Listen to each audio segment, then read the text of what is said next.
Assalamualaikum warahmatullahi wabarakatuh. Perkenalkan, nama saya Numarani Siregar dengan NIM 2021 1014 0311034. Saat ini saya akan mempresentasikan terkait analisa jurnal manajemen risiko keselamatan dalam proses produksi, studi kasus dalam industri pemasok otomotif.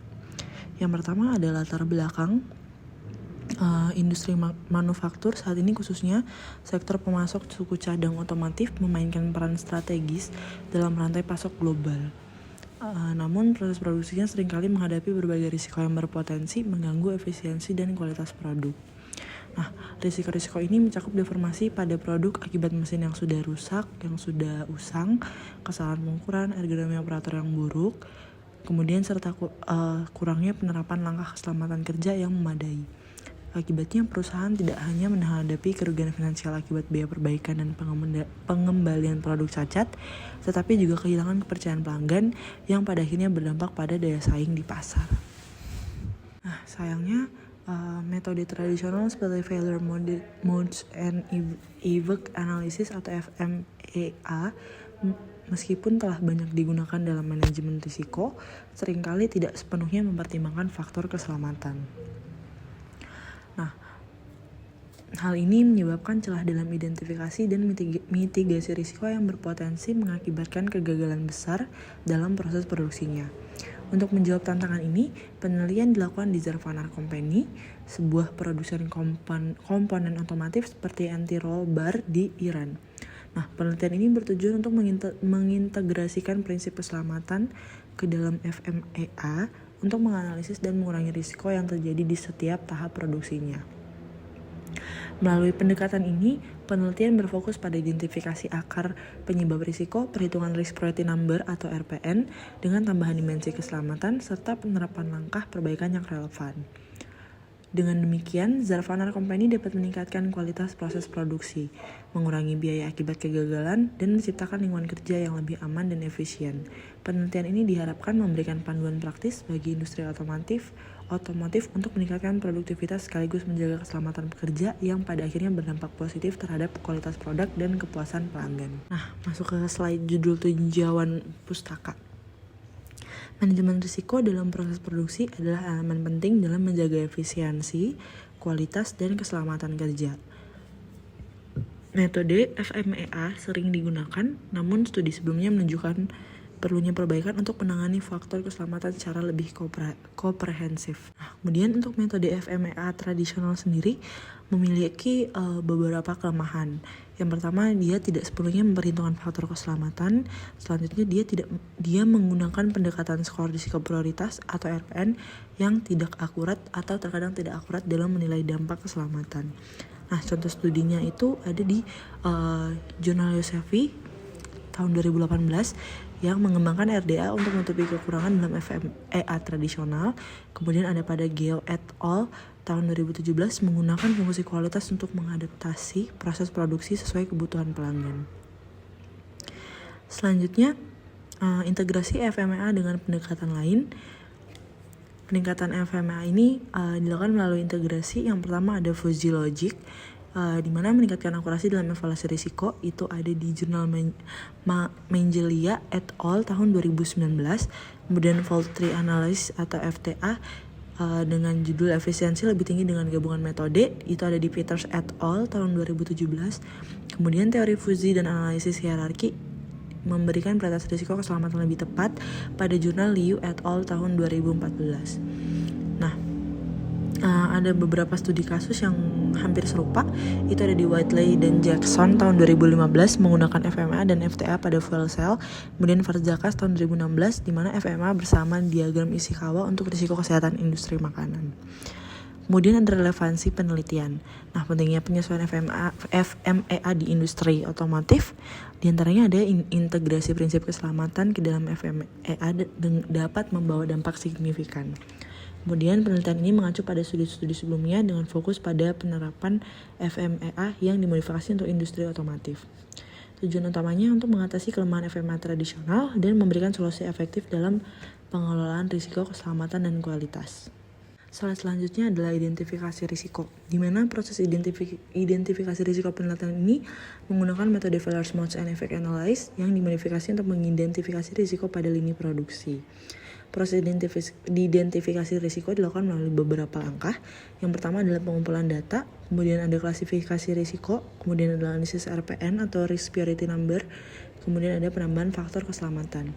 Nah, untuk contoh risikonya itu ada di deformasi produk akibat mesin yang lama, kemudian kesalahan pengukuran yang disebabkan oleh alat yang tidak terkalibrasi, kemudian ergonomi operator yang buruk seperti posisi kerja yang tidak ideal. Nah, untuk hasil identifikasinya, risiko-risiko utama yang teridentifikasi diberi peringkat berdasarkan nilai RPN dan disusun dalam tabel untuk memprioritaskan tindakan perbaikan. Dan di slide selanjutnya ada analisis risiko. Yang pertama adalah penerapan FMEA, di mana digunakan untuk mengidentifikasi potensi kegagalan dan menyarankan tindakan koreksi. Kemudian risiko dihitung menggunakan Risk Priority Number dengan formula yang disesuaikan untuk menilai tingkat risiko pada skala 1 sampai dengan 10.000. Kemudian ada klasifikasi risiko, di mana risiko diklasifikasikan ke dalam beberapa kategori berdasarkan sumbernya, seperti risiko tenaga kerja yang disebabkan oleh kesalahan manusia akibat ergonomi yang buruk, kelelahan atau pelatihan yang tidak memadai. Kemudian ada risiko material yang disebabkan oleh kesalahan dalam pengukuran bahan atau deformasi bahan. Kemudian risiko mesin, di mana mesin yang usang atau perawatan yang kurang memadai menyebabkan kegagalan produk. Kemudian risiko metode, kesalahan prosedural seperti pengaturan alat ukur yang tidak tepat.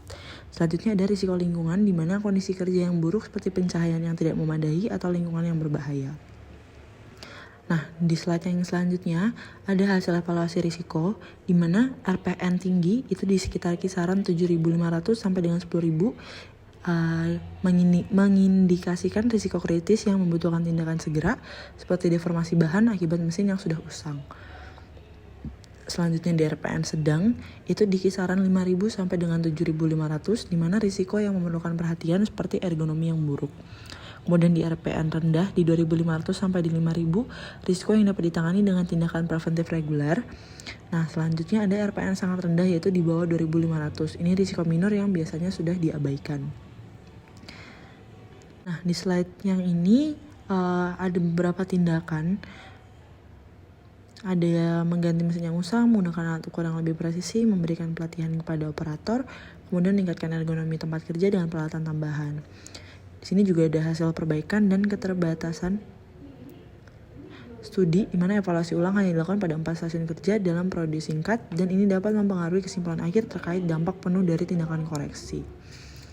Selanjutnya, ada mitigasi risiko.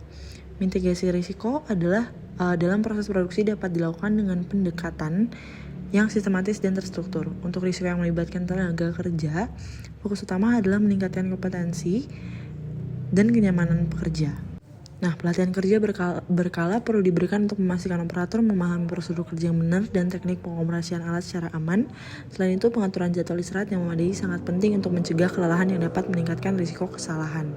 Kemudian adalah penyediaan peralatan ergonomis seperti footrest, meja yang dapat disesuaikan, dan kursi yang mendukung postur tubuh juga akan membantu menjaga kesehatan pekerja.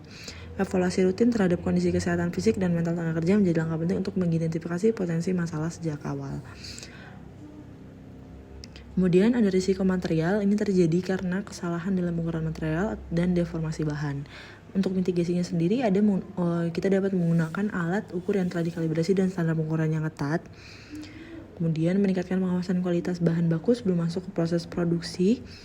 Kemudian menyediakan pelatihan kepada pekerja terkait teknik pengukuran yang akurat.